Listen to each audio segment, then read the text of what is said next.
Thank you. That's a great overview. Okay, so continuing on the theme of streamlining, our Chief Financial Officer, Dan Watanapong, is here, and he's going to share an overview of how Hightower is transforming the client billing experience, and then he's going to bring up a panel to talk about some use cases. So Dan, there you are. The first one. I'm all over this. Works well.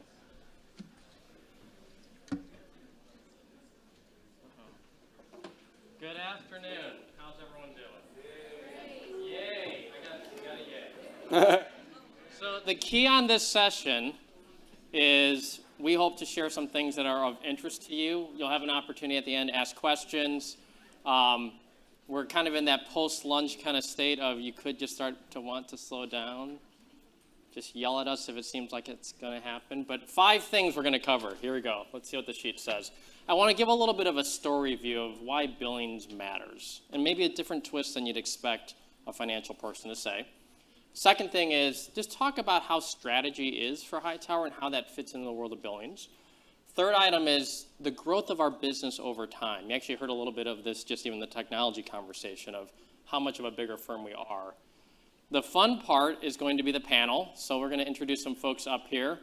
My ask of all of you will be to warmly welcome them to the stage, but we're not there yet, so don't do anything yet. And then we will save time for Q&A. So does that sound okay to everyone? Everyone can work with that? Okay, so let's start with the story. So billings, most people look at that and go, okay, that's how we get dollars. That's revenue. I would actually argue you should think of it as a different way. It represents the commitment we've made to our clients. So every day your firms are creating value for your clients. You're helping them solve challenges. You're helping them navigate life moments. You're doing things that are valuable that they've agreed, okay, I'm going to have a client relationship. I'm going to have a client agreement in place, and then you can bill on that. And they should feel good about paying you and your firms to do that because you followed through on a commitment. So a different way to think about what billings means. So just a thought provoker for you. From a strategy standpoint, you'll hear us talk from time to time on town halls or in other kind of things around, well, what's the growth strategy of Hightower? And you'll hear us talk about 4 growth pillars, 2 foundational blocks. I'm going to give you a short version of it. Many of you have heard it on town hall meetings, but think of it as the 3 growth pillars related to organic growth, value-added services, and this power of this community here, that creates organic growth that we think can help us grow faster than anyone else in the space. And the cool thing is all of you are doing that every day. When we look at the statistics the last 5 years, you are beating the industry average year in, year out. We also think about acquisitions, and are there other like-minded firms that would be great to join the Hightower family? But we always think about that after we figured out organic growth. The 2 foundational blocks, a scalable business platform. So you hear that from the technology folks, from the finance folks, other functions. How do we help grow this business so that as we are larger over time, we can actually take care of things we want to, and a high-performing team underneath all of that.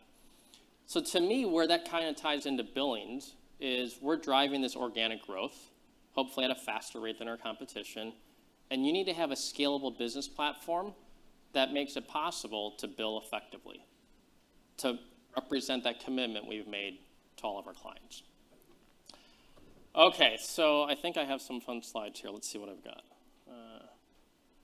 So these are the folks that we're going to welcome, but not quite yet. We're almost there, but some great folks. Another way you can think about this is the journey that your firms have been on and Hightower has been on. So there's lots of fun stats that you see up here. You can see these are 2015 versus 2021. Every one of these things have really big percentage growth. So whether you think about the number of billable advisory accounts we have, almost 130,000 of them. Invoiced advisory accounts, nearly 1,600. That's 300% more than 6 years ago. P&L and earnings statements, over 140 of those. And we're processing north of 18,000 AP invoices. So just to give you a perspective of the scale that the business has, it is, and the growth that we've seen, thought it'd be helpful just to share a few of those stats. Okay, so now let's see if I can go back a slide here. Okay, so now this is a part where you get to use to warm up in the cold room. So our first guest, and I'll tell you, it's fun doing the fireside chats on town hall meetings and Zooms and so on. But to do it in a live format, hopefully, everyone feels like you can sense what people are about and so on. So anyways, okay, so brand, Apple. Okay, come on, let's a little warm. So Brant is our Chief Operating Officer at Fairport Wealth. And just to give you a little bit of perspective of kind of how he joined the family, he joined Hightower as part of a wealth trust acquisition back in 2017 and joined Fairport Wealth underneath all that in 2016.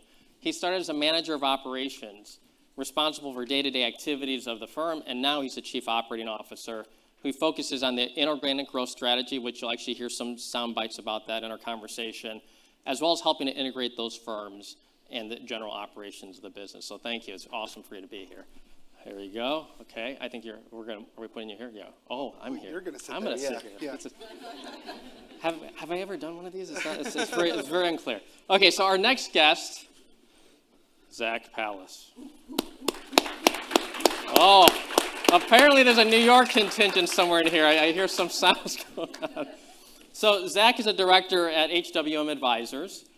He joined in October of 2016 as a client associate, and at the time the team was 12, 3 partners and 5 advisors. Since then, he is FINRA Series 7 and 66.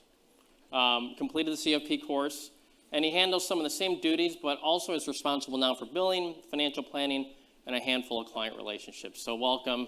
It's great for you to be here. Thank you.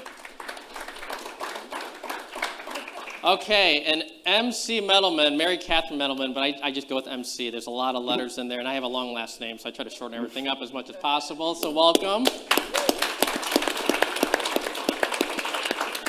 So she's our Executive Director of Finance Operations and Transformation at Hightower. She joined in 2016. I think we got this vintage here, kind of like in that time frame. As a Director of Finance for Transformation, primarily responsible for AP, and supporting the accounting team, building out the key systems that we utilize today. We've expanded the role, and now she's also responsible for the billing team, so a lot of you have had a lot of interactions with her and others, as well as being promoted Executive Director several years ago, and also leads our Enterprise Project Management Office. So thank you. It's great for you to be here. Thank you. Okay. Okay, I guess we'll sit down here for a second. But before we get into some of the thought-provoking things, why the heck would I put a bunch of these visuals up on the screen? Anyone want to guess? No guesses from the audience. Come on, Molly. We have a winner. It relates to some of us in some kind of way. So I'm going to give you a couple teasers, but later on during the happy hour and other events, you actually have to try to ask these folks and figure it out. So the little teasers I'll give you. Tiramisu is someone's favorite dessert on the podium here. It also is mine. I was really excited when I heard that. That's kind of a weird fact, isn't it? And then some of the pictures you see here, ironically, one of these is Glacier National Park. So someone here is a fan of that, and the weird irony is my wife years ago took a picture there that is framed in our house. Like it's like before digital. So like I couldn't even say, hey, let's just put the image on here. I'm like, we don't have an image. It's like the actual original thing. So just kind of a funny small world kind of moment. So you have to figure out favorite desserts or interesting locations of some of our panelists. But let's start with some other fun facts. Okay, Bran. Little known fact about Fairport. The little known fact about Fairport, fun fact, the world's largest outdoor chandelier sits right outside our Cleveland office. So, does anyone want to guess how tall it is? What happens when it rains? Get wet? yeah. It does. It's 3 stories tall. 3 stories tall. Yeah. Yeah, we like whoever has to take care of that. That's crazy.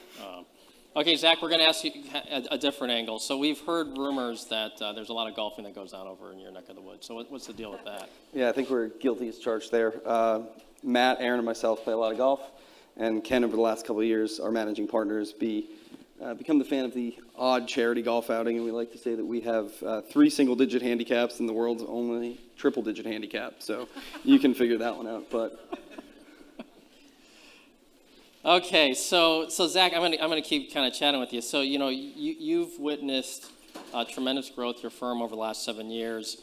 Your client base has been with us for kind of decade plus. You guys have been focused on how do you improve that experience. But how do you feel like HWM's transformed over the time? it's been a pretty amazing transformation. I started in 2016 alongside HSW advisors, and like you had mentioned earlier, we were 12 advisors.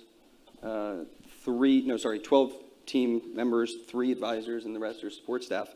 And today we're 4, and we are now, we've taken our clients and moved on. We're still in New York City, and we've changed from, for this topic, we've changed from arrears to forward billing, and really tried to take the advice of everything that the billing team has given us. Yeah, and so when you think about that evolution that's happened, what do you feel like that collaboration's been with the corporate team on all those things? The collaboration is incredibly necessary. Like you said, I started in 2016, and we had left HSW in 2018. I guess it was early 2018.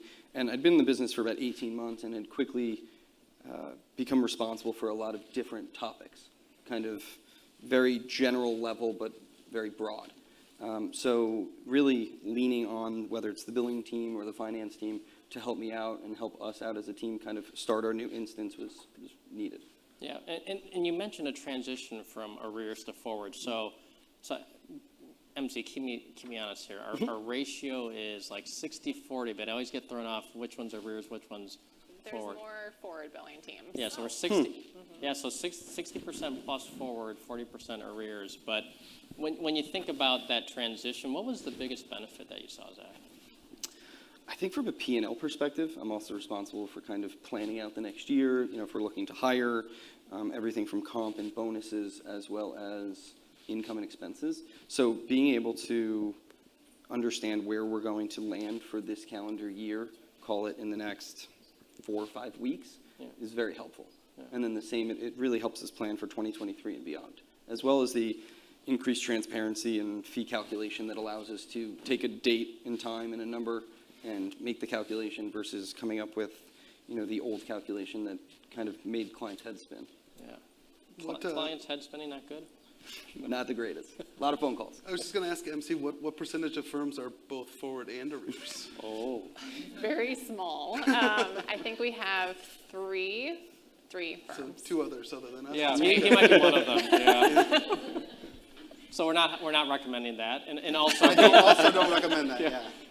And the comment about forward versus rear, it did sound a little bit like an infomercial, but we're not forcing a conversation on that. But it's just good to kind of share that. But so Brant, for you, we talked about in your opening this idea of you've got responsibility around integrations, and so that obviously creates new things to consider when you look at billings. But what do you think has been the biggest benefit for you on this journey with the billing process? Yeah, I think it's just the peace of mind and the time saved from having somebody else.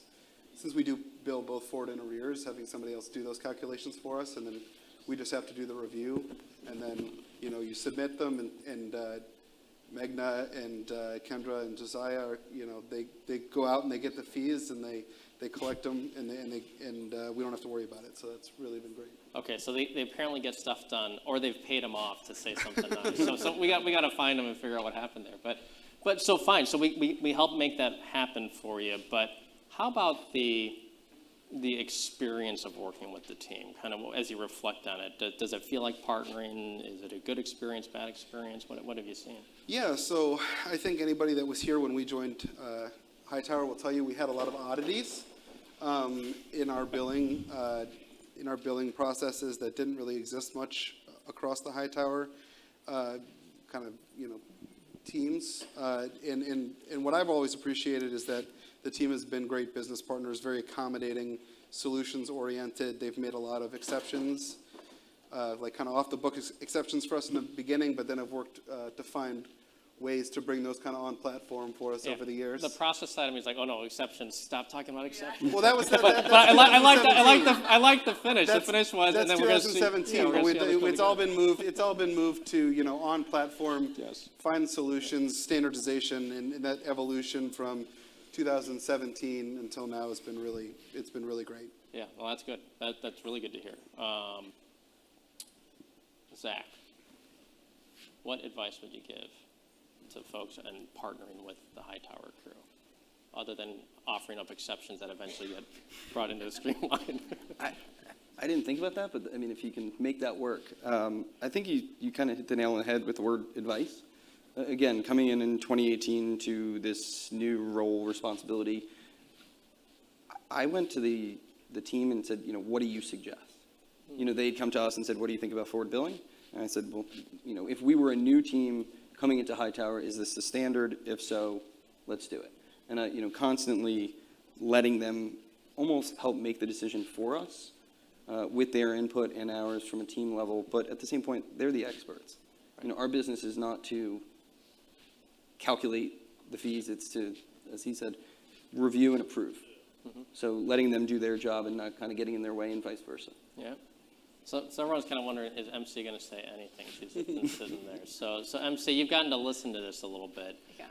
And you've been on this journey kind of watching how the company has evolved and how our advisor firms have evolved. Just what are your perspectives of what you've seen over the past handful of years?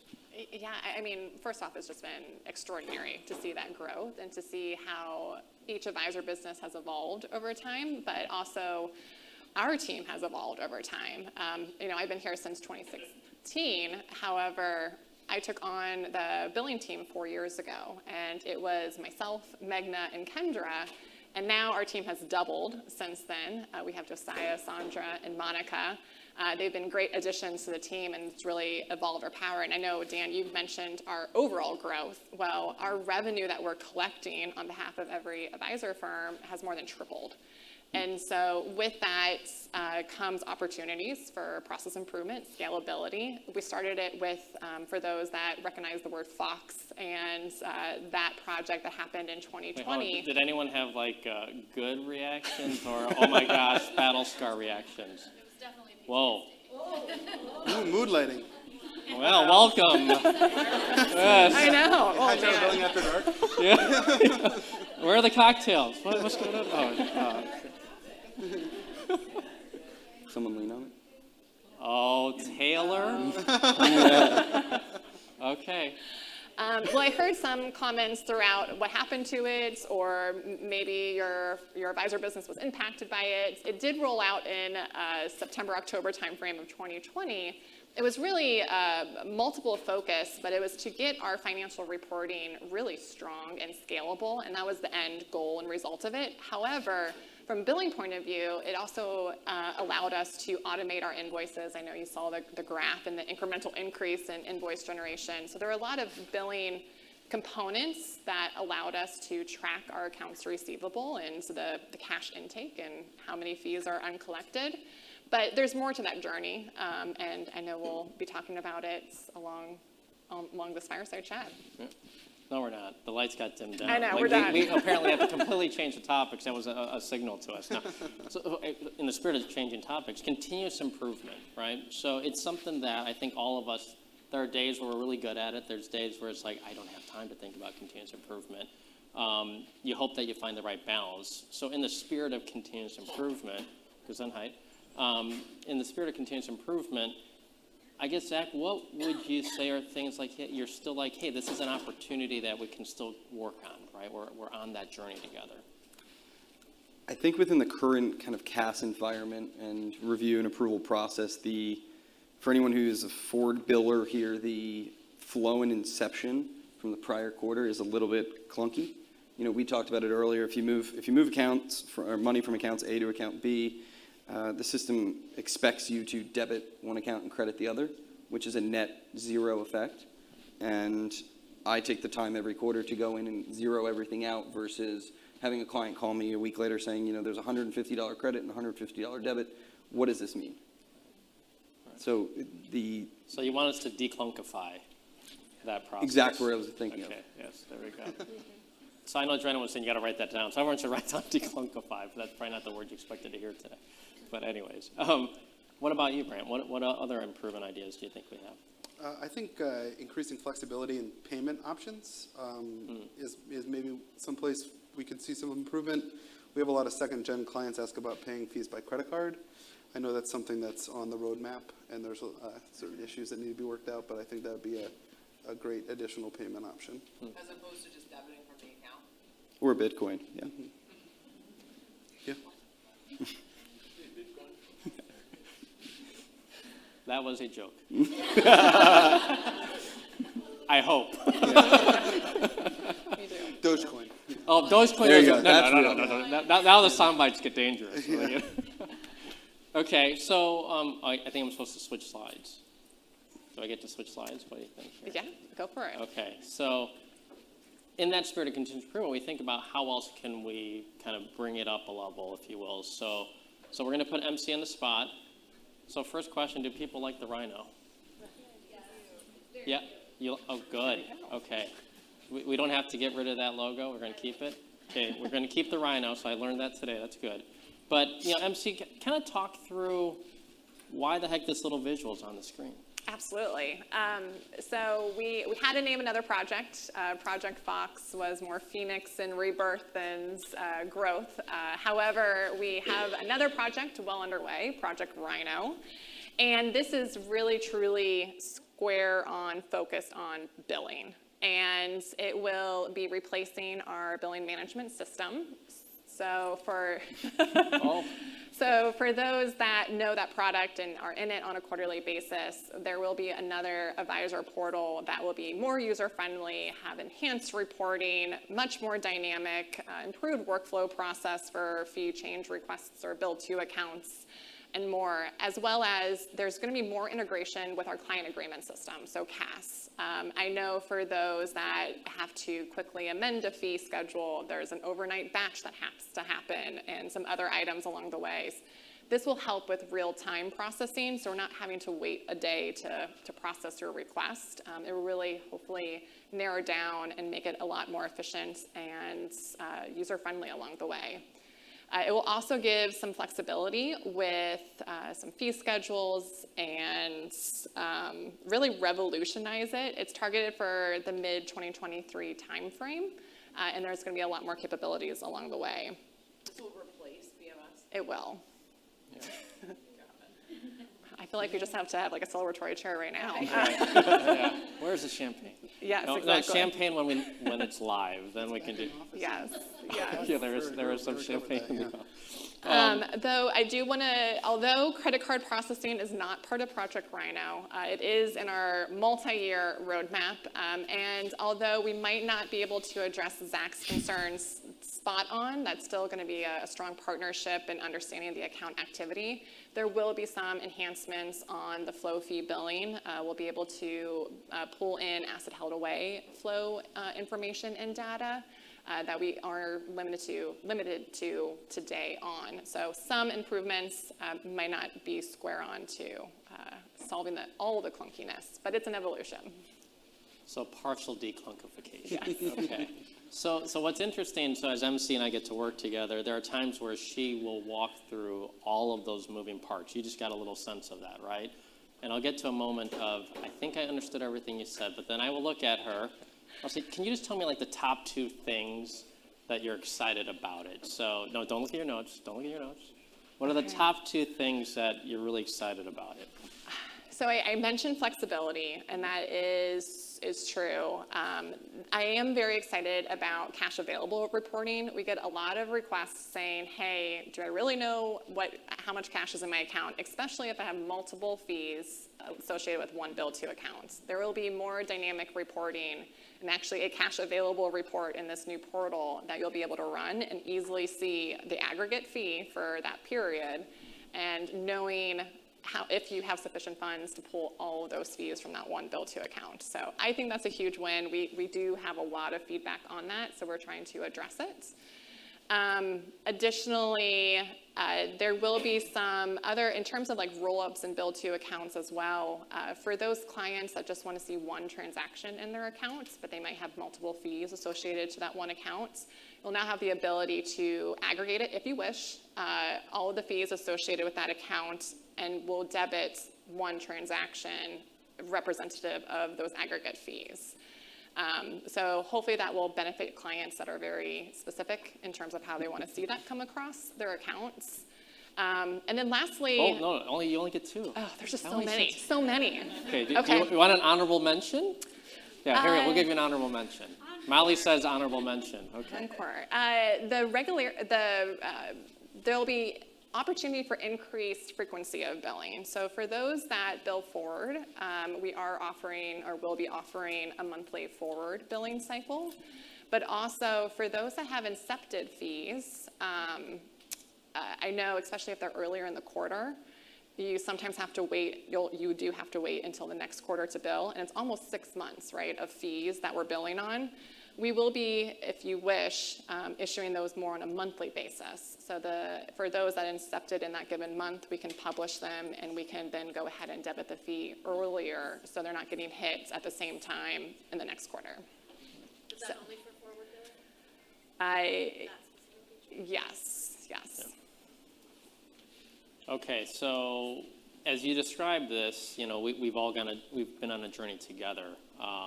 You're talking about obviously a big change in the billing engine and the whole process. How Yes. are we involving advisors in this process? Oh, we are involving them from the get-go. So we have reached out, and thank you, Zach and Brant are representative of the advisors that we have reached out to, advisor businesses we reached out to. There will be 17 that will be involved in user acceptance testing. So those 17, and if you're a part of that group, first off, thank you.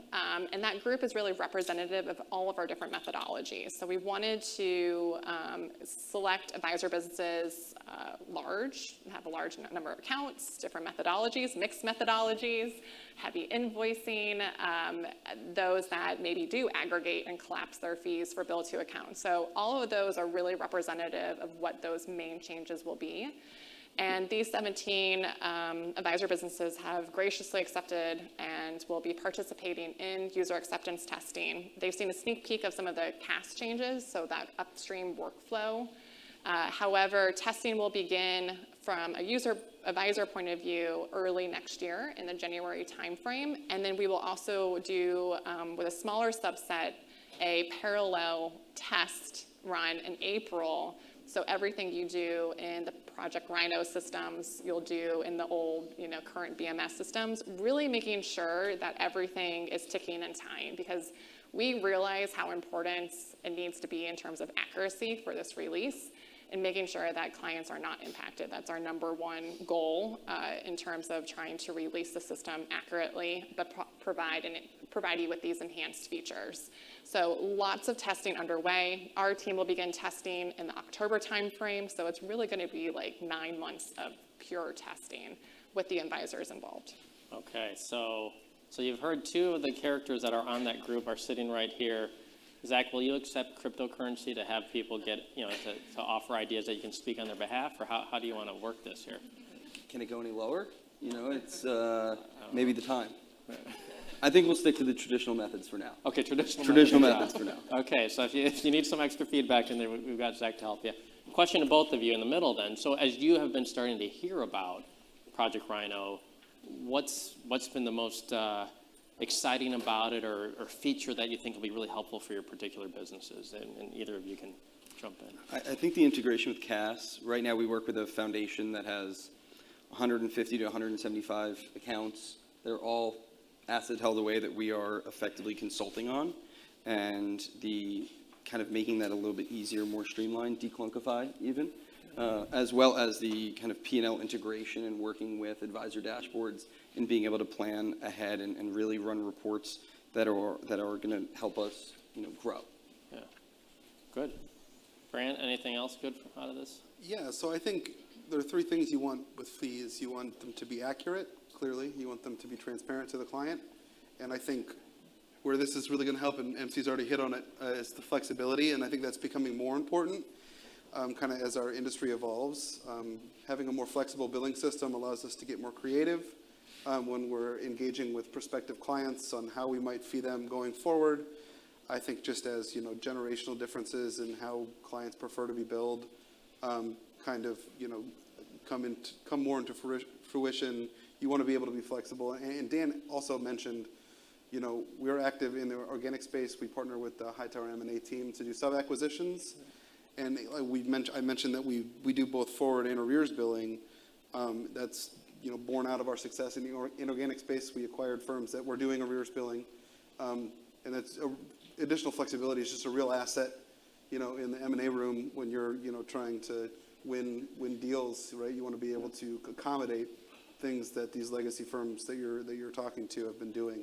So just increasing flexibility so that you can accommodate, more of their existing billing structures, and you're not asking them to change those necessarily. And you guys are going to be up, I think you've got line of sight on 5 locations at Yeah, this by the end of point? next month, Yeah. 5 offices. Yeah, so, significant growth, and this has really all happened over the last. Yeah, since Jeez. September of 2019. Yeah, so it's pretty rapid growth, and again, yeah, we're excited that this Project Rhino will help make it easier to do future acquisitions too. MC, if people need to get information on this, I know sometimes we all feel like we get inundated with too many emails, too many links and all that, but if you were to tell people, hey, I'm interested in learning more, how do they go learn more about this? There is a site on Clear. So in that search bar on the Clear homepage, if you just type Project Rhino, it will take you to a alternative landing page. And our newsletters, I don't know if anybody has saw the newsletters come out, but we will be issuing those on a 4 to 6 week type basis.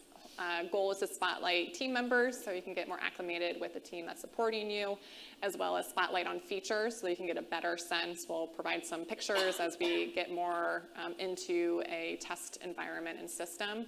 So be on the lookout for newsletters. Take a look at the Project Rhino homepage, and then if you do have any questions and want to email the working team, you can email projectrhino@hightoweravisors.com.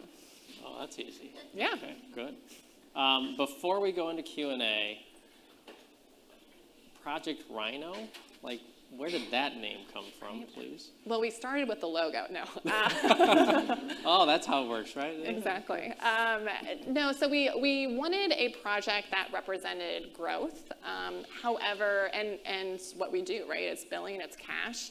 And we did some research. We had some name options like Project Acorn and Sprouting and things like that.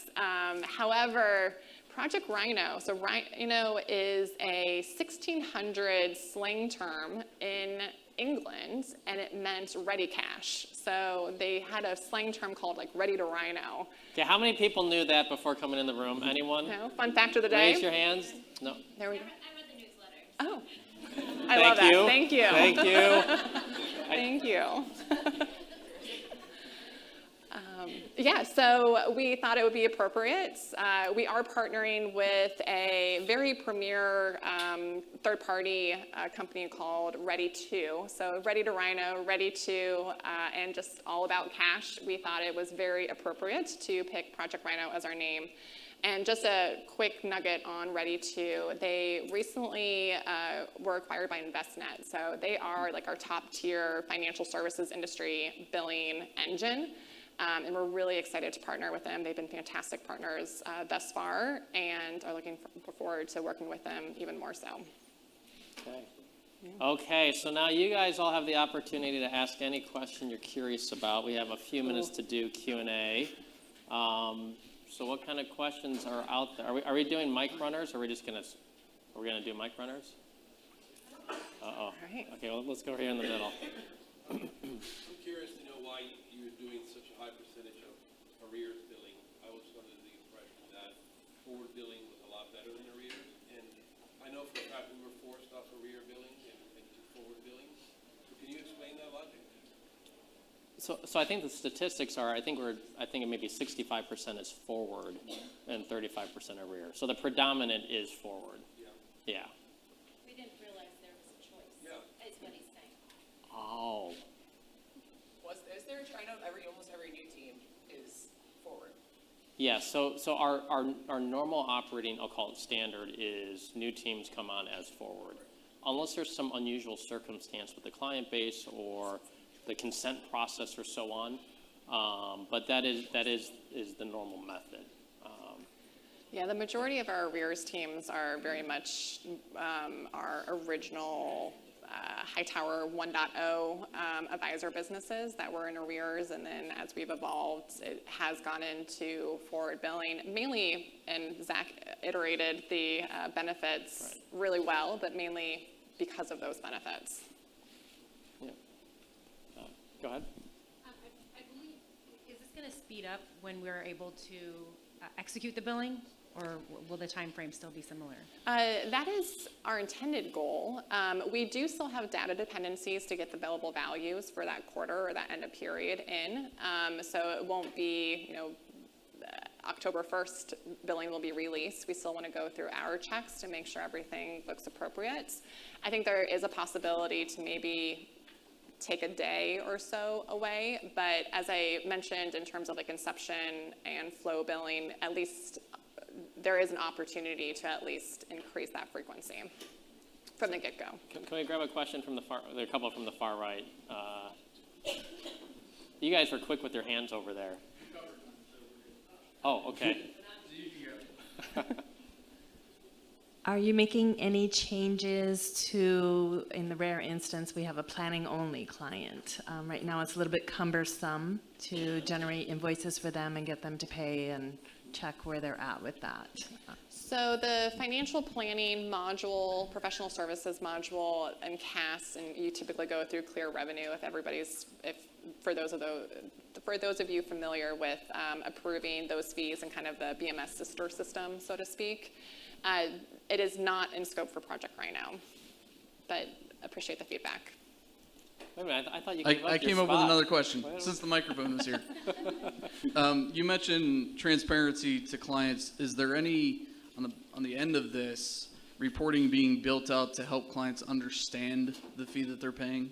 I mean, there's ways that we sort of can back in and find that number and report out to the client, but is there anything getting integrated into this system that can provide that information to the client?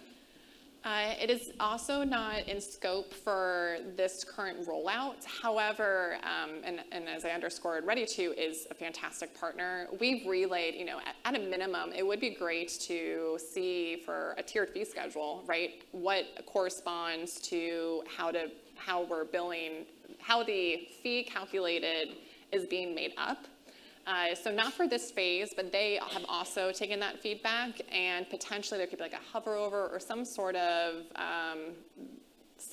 like pop-up that will give you information within the advisor portal in terms of how that particular fee was calculated. I think that then becomes a stepping stone for future statements, notifications back to the clients, but that will need to be an evolution. Maybe included on an invoice in the future. Exactly. Yeah, that'd be the long-term vision. But for phase one, it would not be released. Yeah, and one thing is, as you guys have that feedback as you start to go through the transition, we should be capturing those ideas to be then kind of as the next phase of improvements. So think of it as a kind of a multi-step kind of process. And sometimes it's just helpful to start using the new tools, and you'll actually come up with new questions or other ideas that might be helpful too. So feedback's very welcome. Yeah. Molly? So right now, everything has to be approved in CAS,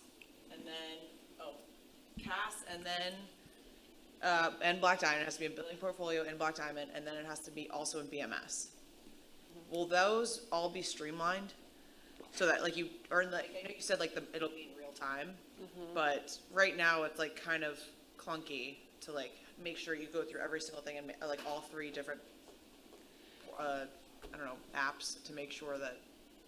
Yeah, so there's still attributes and characteristics being pulled from each system. So you will still need a client agreement system approved in CAS.